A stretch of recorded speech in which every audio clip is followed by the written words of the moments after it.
la historia de los prolegómenos. Prolegómenos quiere decir lo que pasa antes. De los prolegómenos de la guerra de Troya, cuando ya Paris había llegado a la ciudad de Esparta, en donde se había topado con el rey Menelao, casado con la espléndida mujer Helena. Vamos a recordar algunas cositas para que lo tengan todo claro.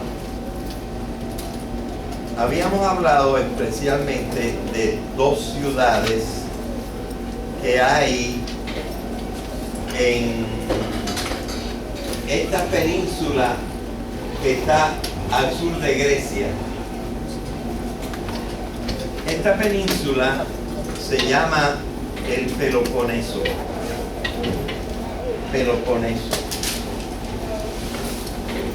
En realidad no tiene nada que ver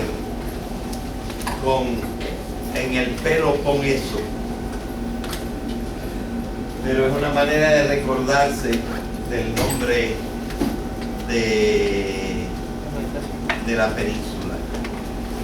En realidad la península se llama Peloponeso por un antiguo rey mítico que quizás conoceremos más tarde, que se llamaba Pelops,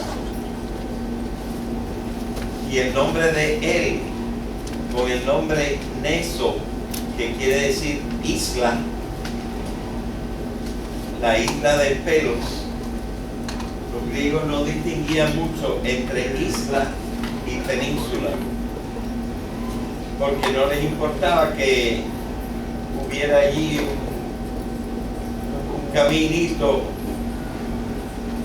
Ellos consideraban que está prácticamente rodeada por todas partes y la llamaban isla, aunque fuera península.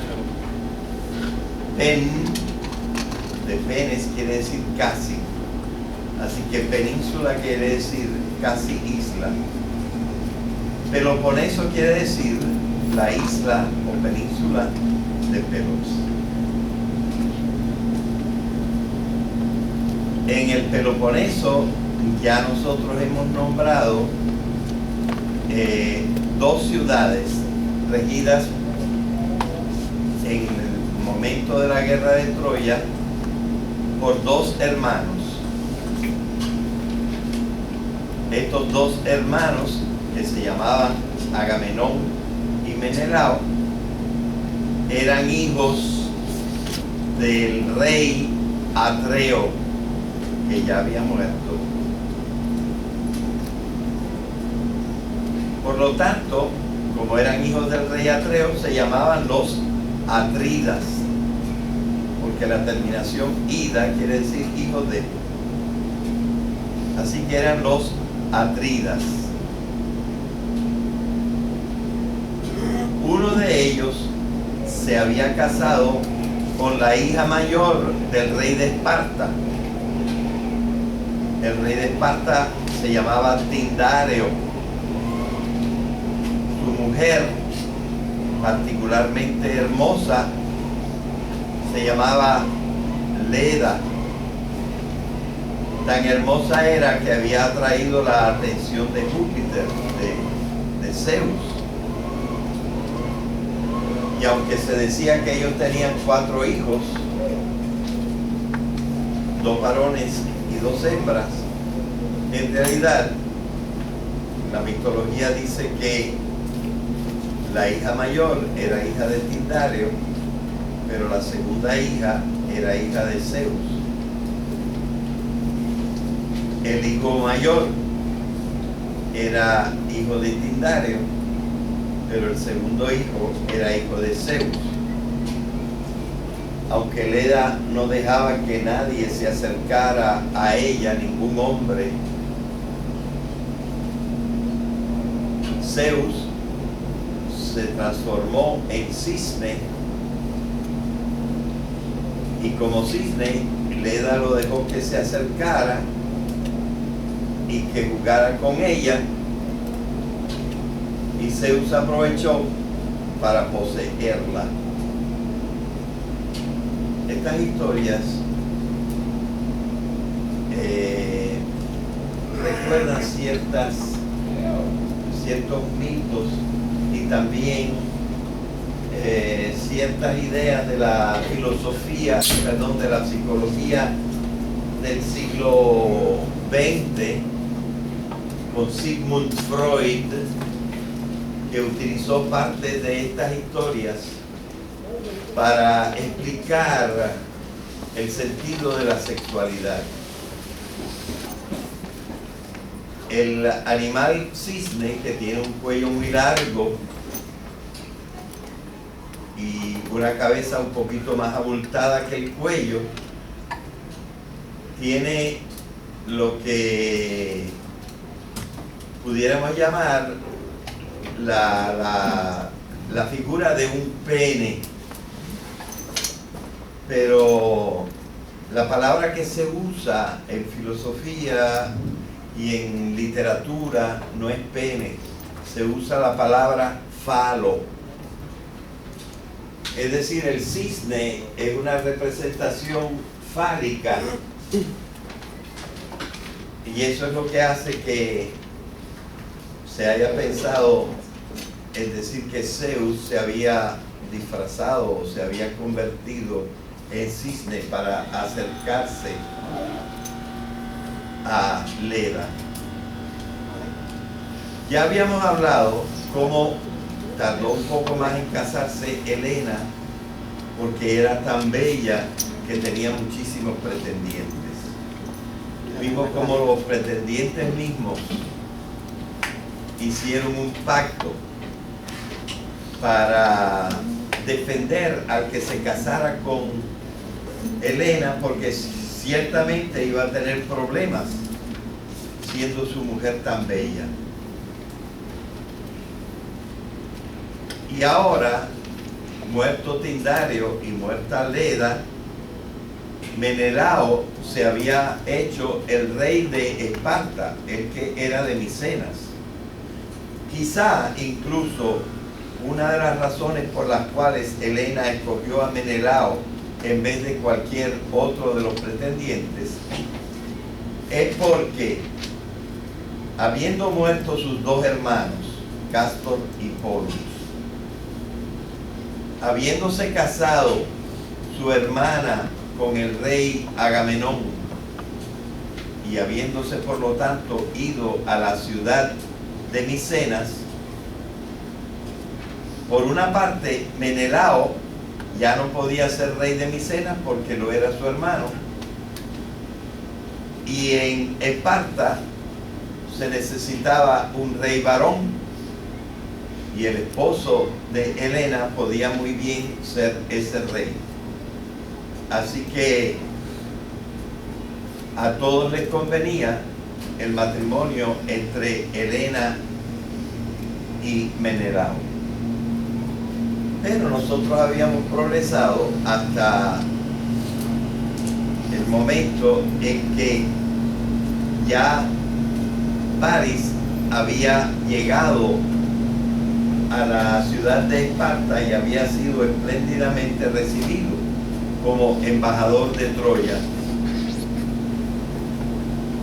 Cuando él vio a Helena, inmediatamente comprendió que esta era la mujer de que le había hablado Afrodita, también llamada Venus, cuando le prometió que le iba a dar la mujer más bella del mundo. Nosotros podemos imaginar que que París inmediatamente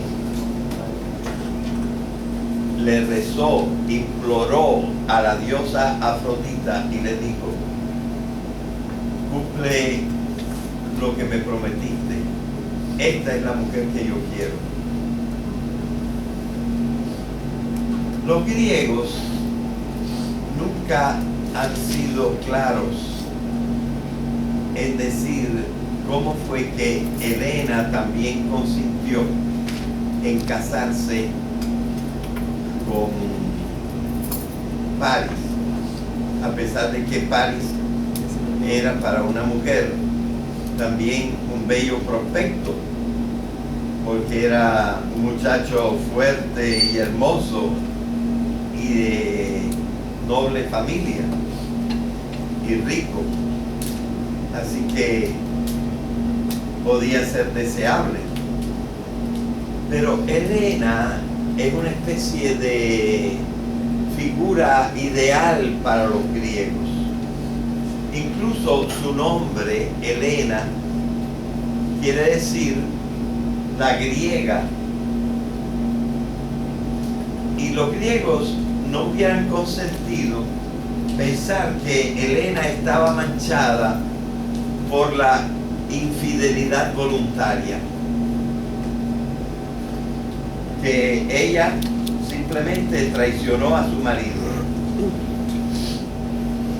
Así que se han inventado diversas ideas de qué fue lo que pasó. Quizá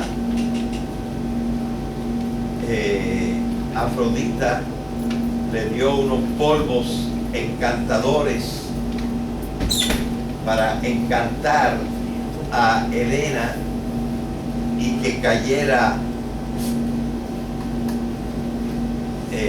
sin desearlo en la tentación. Quizá fue un convencimiento de parte de Afrodita. Vamos a ver, sin embargo, cuál fue la ocasión que le permitió a Paris llevarse a Helena. Resulta que estando Paris en Esparta, según la historia, muere el rey de Creta, la isla grande que cierra el mar Egeo por el sur.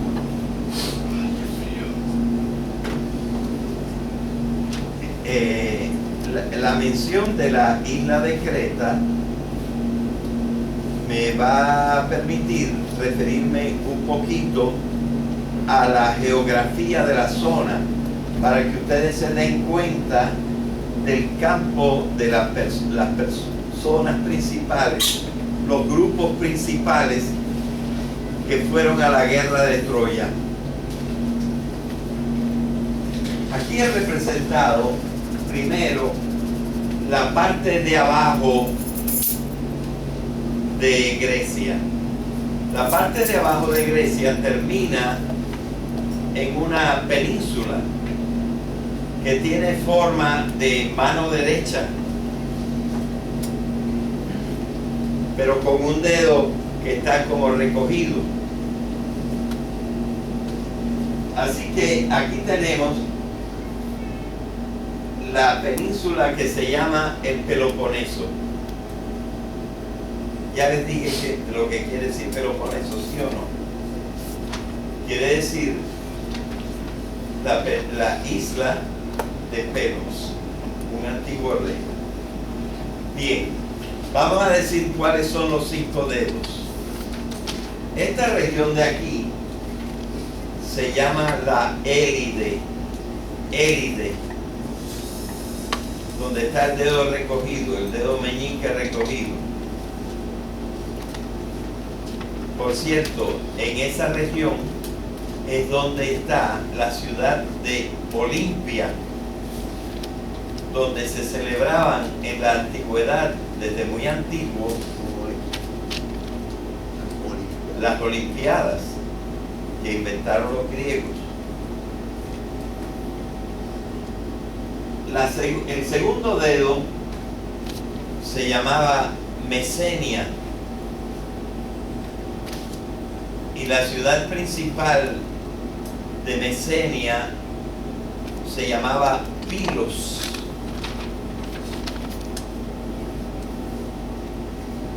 El tercer y cuarto dedo formaban un solo país. Ese país se llamaba de dos maneras: la Laconia es el nombre más breve, y el nombre más largo, también con C, es Lacedemonia. Laconia o Lacedemonia. Entre los dos dedos bajaba un río desde arriba,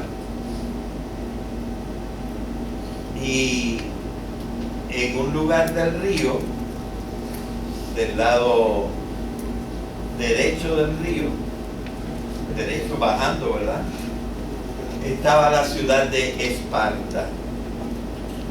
El río se llamaba Eurotas. La ciudad Esparta. La zona Laconia o Lacedemonia. Lo que tiene lugar de dedo gordo, de dedo pulgar, se llama la península de Argos, por la ciudad que más antiguamente era la principal, Argos.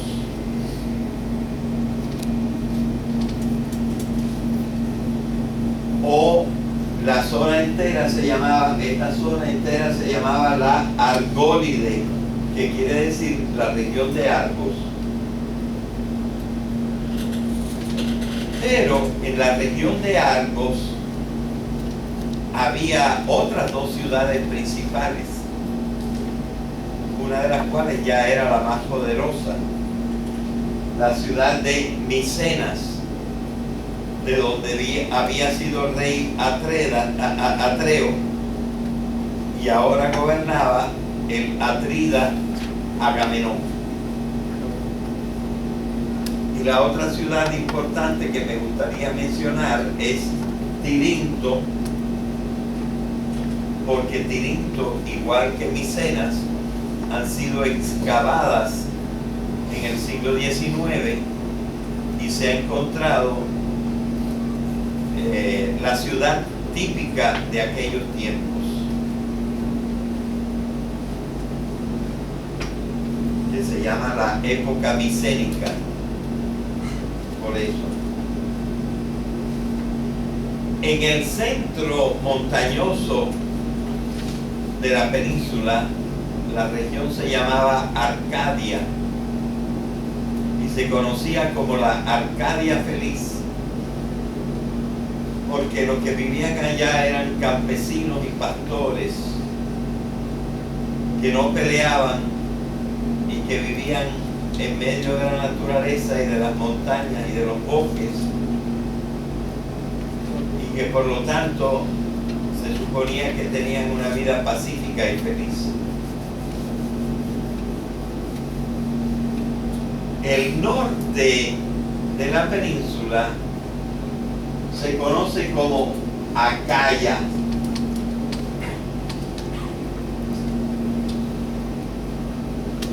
La palabra Acaya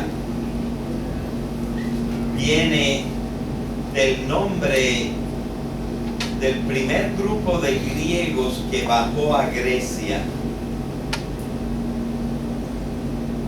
Ese primer grupo se llamaba el grupo de los aqueos. Y de aqueos viene Acaya. En realidad, los aqueos estaban no solamente en el norte, sino en el norte de la península, sino en toda la península. Todos los habitantes de la zona podían llamarse aqueos. En realidad, al norte de la península le pusieron Acaya solamente los romanos, siglos más tarde. Cuando conquistaron a Grecia, los romanos le pusieron a la parte norte del Peloponeso Acaya. Vamos a aprovechar para decir cómo se llamaban aquellos griegos que fueron a la guerra de Troya. Acuérdense que dije que hasta entonces el único grupo de griegos que había bajado del norte a Grecia se llamaba el grupo de los aqueos.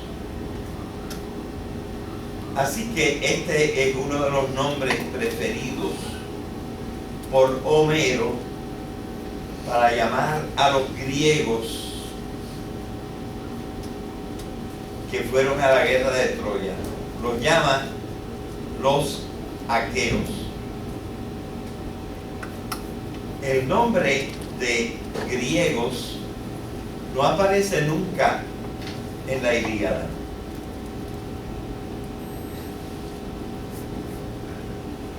Porque ni Grecia se llamaba Grecia.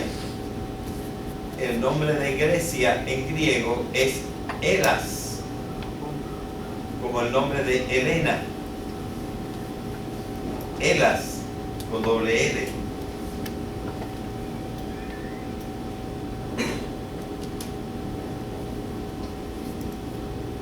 Así que griego no aparece en la Ilíada, aparece aqueo.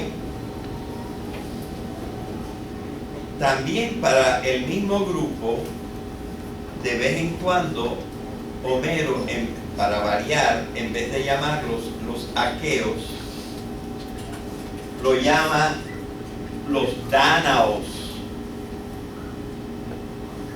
La razón por la cual lo llama los dánaos es porque en la mitología se supone que el primer antepasado de los griegos se llamaba Dánao, el padre de todos los aqueos. Así que ahí tenemos ya dos nombres que Homero le da a los combatientes griegos. Los llama aqueos y los llama dánaos. Pero hay un tercer nombre que aparece. El tercer nombre que aparece para los contendientes griegos es el nombre de Argivos. La palabra Argivos viene de Argos, porque en la antigüedad, siglos antes de la guerra de Troya, Argos era la ciudad principal. Después la ciudad principal fue Micenas. Así que ya tenemos los tres nombres de los contendientes griegos que van a la guerra de Troya.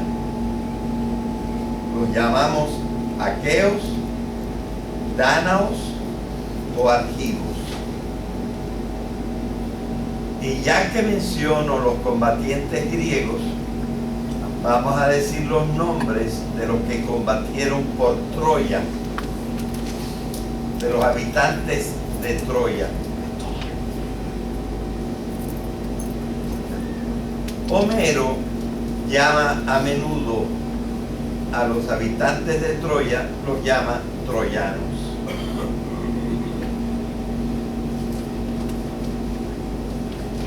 Pero este no es el único nombre que utiliza. A menudo para llamar a los troyanos se usa el nombre de teucros.